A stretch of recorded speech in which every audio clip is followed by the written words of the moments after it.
سلام حباباتي، مرحبا بكم معايا في الفيديو تاع اليوم. غادي نقول لكم توحشتكم بزاف بزاف، طولت عليكم الغيبه على بالي، لذلك رجعت لكم بالتشارك بالطليه روعه من اروع ما يكون، يدوب في الفم وبنين بزاف بزاف. يلا بينا معايا للمقادير وطريقه التحضير. سلام حباباتي، ان شاء الله تكونوا كامل لاباس. اليوم مع وصفات هوية الحلويات غادي نديرو التشارك بالطليه. درت معكم تشارك مسكر، خدمت معكم العجينه السحريه، غادي نحط لكم الروابط تاعهم في صندوق الوصف. العجينه راني خادمتها البارح، قلت لكم دائما نديروها في الفريجيدير باش تقدر بروحها. راني مكورتها على وزن 28 غرام حتى 30 غرام، 28 حتى 30، انا درتها 28. غادي نحط لكم الرابط تاعها في صندوق الوصف. غادي نمروا للحشو. عندنا هنايا كاوكاو مقلي كيما راكم تشوفوا، وريت لكم طريقه تاع كيفاش نرحي الكاوكاو يكون هكا رقيق. لازم في الحشوات يكون هكا رقيق، لازم نقلوه، وكيما نقلوه حامي نطحنوه، ما تخافوش منه، بالعكس ما يتعجنش. كي تطحنوه بارد هو اللي يتعجن. انا قليته شويه بزياده باسكو حشو تاع التشارك لازم يجي شويه بنين، ما يكونش الكاوكاو خضر، سورتو الكاوكاو. وإلا استعملتو اللوز نفس الشيء. عندي عبرت بهاد الغرفيه الصغيره، درت 3 عبار تاع كاوكاو، غادي ندير عبر ناقص تاع السكر. شارك مسكر ولا بالطليه يبغي القرفه، ندير شويه قرفه. وباش يجينا الحشو يقعد طري ندير مغرف تاع مارغرين. انا ندير هنايا الكاوكاو تقريبا 300 حتى 350 غرام تاع كاوكاو، غادي ندير مغرف كبيره تاع مارغرين، وغادي نلمه بالمازال نفس الطريقه اللي تفرج لي الفيديو تاع التشارك مسكر، نفس الطريقه تاع التشارك مسكر، مام طريقه العمل نفسها. نشمخ ونبدا نلم، ندخل كامل هذاك المارغرين ندخله في الكاوكاو. مام طريقه العمل تاع التشارك نفسها تاع التشارك مسكر، غير هذا يختلف في الطليه فقط. غادي نطلو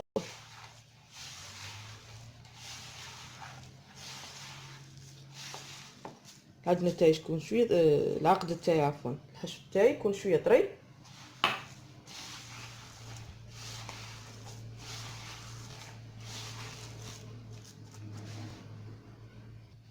دروك غادي نوزن الحشو تاعي وزن 15 غرام. فوالا 15 غرام. ندير حربوش بهذا الشكل ونحطه، ومن بعد كاع نغلفه.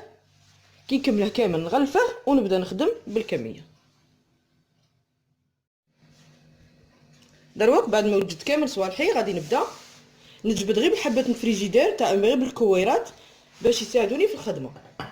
دروك غادي نخدمه بنفس الطريقه قلت لكم تاع التشارك امسح. غادي نورقه رقيق، نورقه مطاطي رقيق، دائما نساعد الفرينه.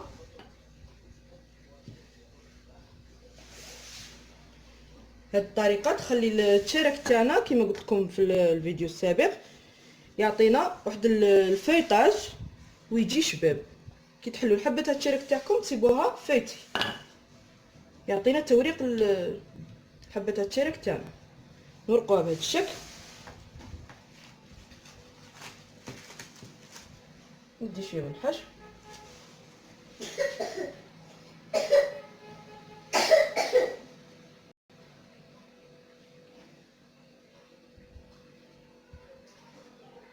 وندوره بهذه الطريقه.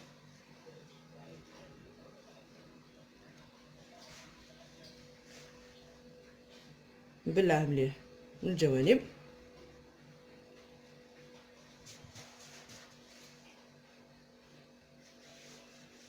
ونبدا نشكل في الحبه تاع التشارك تاعنا.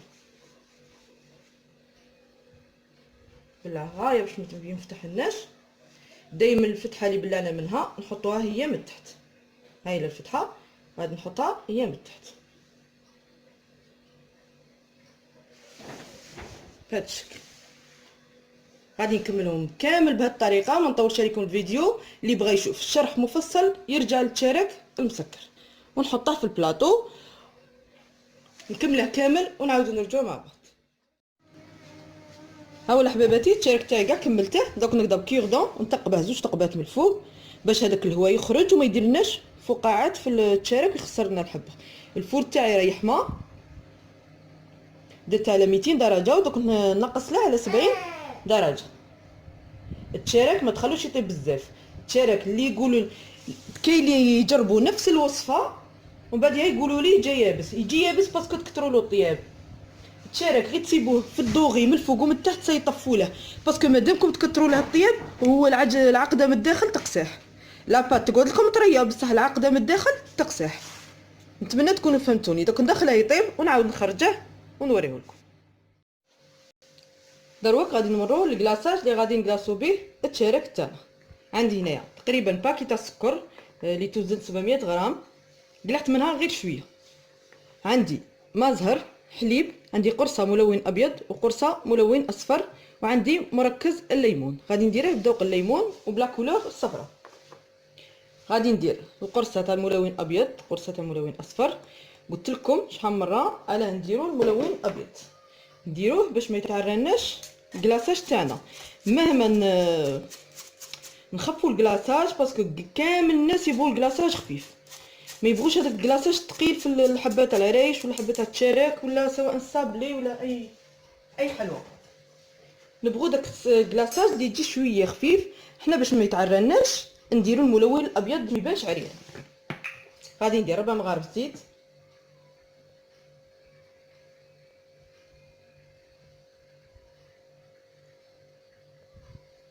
الزيت نديروه باش الكلاصاج تاعنا يقعد لنا طري، يقعد مده اطول وهو طري. غادي ندير قطره من مركز الليمون. انا ماش عندي الليمون حاضر، ليمون عصير ليمون، اللي عنده عصير ليمون يديره. انا غادي نديره غير بمركز الليمون باش يعطيني الذوق، لكن ما يعطينيش هذيك الحموضه طبعا، لكن يجي الذوق تاعو صدقوني يجي بزاف بنين.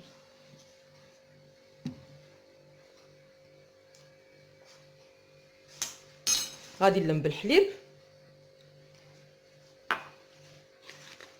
نديرها بشويه.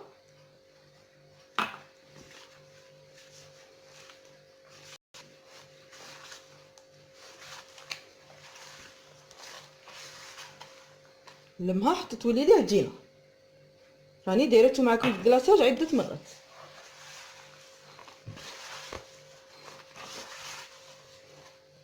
الحليب ما عندوش عبر هو والمازهر. الحليب نلمو به قلت لكم قد ما تولي لي عجينه.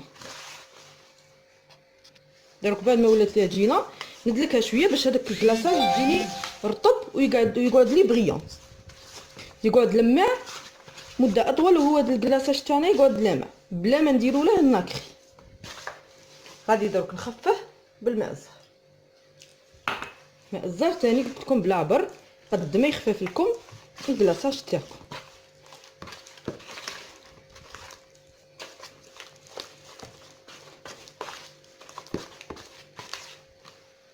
مازال الكلاصاج تاعي شويه ثقيل.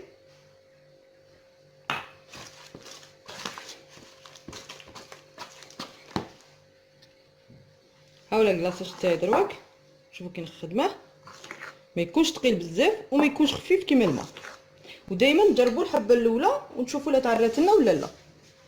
انا جربت الحبه الاولى شفتها ما تعرتليش. نقلعوا هاد الفقاعات، نحاول نقلعوهم، نغطس الحبه ونجبدها للفوق. طبعا دائما نقطروها.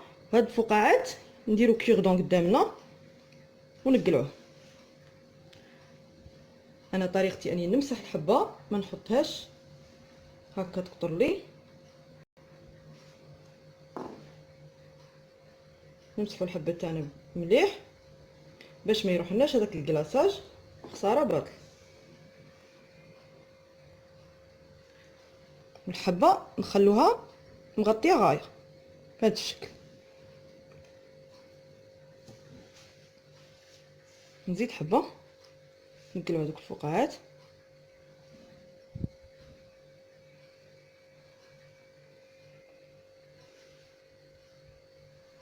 نحاول نمسحها هايا.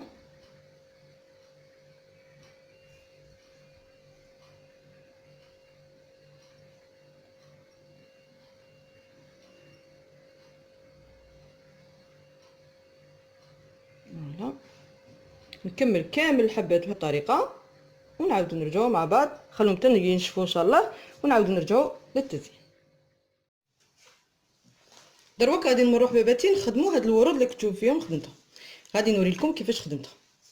عندي عجينه السكر صفراء وعجينه السكر بيضاء.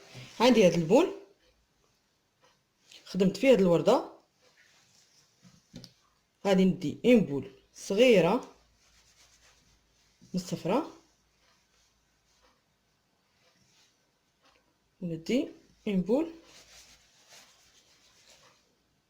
من البيضه، نغطسها في الناكري الابيض وندخلها هنا. نستعين بالمايزينا